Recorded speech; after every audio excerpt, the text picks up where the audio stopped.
Hello mga minahal kong kaibigan followers, good evening. Sana nasa magandang kalagayan kayo. Nandito naman ako mangungulit sa inyo. Magdasal tayo ha. Maraming salamat.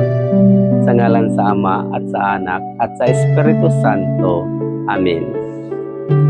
Panginoon kong Hesus-Kristong makapangyarihan sa lahat, tulungan mo po kami sa mga problema namin, lalo na sa mga kaibigan ko at yung nakakita sa video na to. Bigyan mo sila ng biyaya at mabuting kalagayan at sa mga oras, sa mga minuto na sana gabayan mo po kami lagi. Huwag mo po kami pababayaan. Maawa po kayo, Panginoon, dahil alam namin na ikaw may magandang busilak na puso. Kaya hindi kami tumigil sa pagdarasal sa iyo. Ikaw lang ang pag-asa at kakampi namin. Inihiling namin ang lahat ng aming pagkakasalanan.